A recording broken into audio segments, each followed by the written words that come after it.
మన గుంటూరుకి వేగా jewellers exciting offers తో April 16న శుభారంభం. దేశ ప్రజలకు ముఖ్యంగా అన్నదాతలకు కేంద్ర ప్రభుత్వం అదిరిపోయే తీపి కబురు అందించింది. అంతర్జాతీయంగా ధరలు పెరుగుతున్నా సామాన్యుడిపై భారం పడకుండా మోడీ ప్రభుత్వం కీలక నిర్ణయాలు తీసుకుంది.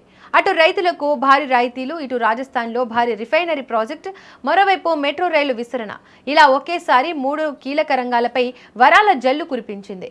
ఈ నిర్ణయాల వల్ల మీకు కలిగే లాభం ఏంటి? 41,000 కోట్ల రూపాయలు ఎవరి ఖాతాల్లోకి వెళ్తున్నాయి?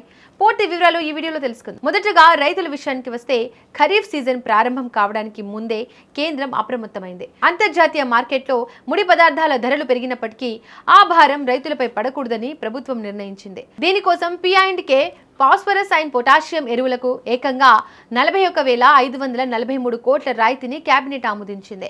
ఉక్రెయిన్ రష్యా యుద్ధం వంటి కారణాలతో గ్లోబల్ మార్కెట్లో ఎరువుల ధరలు మండిపోతున్నాయి. కానీ మన దేశంలో రైతులు పాత ధరలకే ఎరువులు పొందేలా ప్రభుత్వం ఈ భారీ మొత్తాన్ని భరిస్తోంది.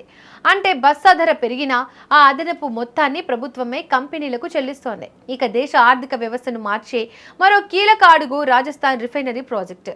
HPCL రాజస్థాన్ రిఫైనరీ లిమిటెడ్ సంబంధించి ఈక్విటీ భాగస్వామ్యం మరియు సవరించిన ప్రాజెక్టు వ్యయానికి కేబినెట్ గ్రీన్ సిగ్నల్ ఇచ్చింది. ఈ రిఫైనరీలో వాణిజ్య కార్యకలాపాలు జూలై 2026 నుండి ప్రారంభం కానున్నాయి. ఇక ప్రస్తుతం భారత్ ప్రపంచంలోనే 4వ అతిపెద్ద రిఫైనర్. మన ప్రస్తుత సామర్థ్యం ఏడాదికి 258 మిలియన్ మెట్రిక్ టన్నులు. ఈ రాజస్థాన్ ప్రాజెక్టు ద్వారా అదనంగా మరో 9 మిలియన్ మెట్రిక్ టన్నుల సామర్థ్యం పెరుగుతోంది. ఇది దేశీయ ఇంధన అవసరాలను తీర్చడమే కాకుండా వేల మందికి ఉపాధిని కూడా కల్పిస్తుంది. ఇక వీటితో పాటు రవాణా రంగానికి కూడా కేంద్రం ప్రాధాన్యతనిచ్చింది. రాజస్థాన్ రాజధాని జైపూర్ లో మెట్రో రైలు 2వ దశ విస్తరణకు కేబినెట్ ఆమోదం తెలిపింది. దాదాపు 13,000 కోట్లతో ఈ ప్రాజెక్టును చేపట్టనున్నారు.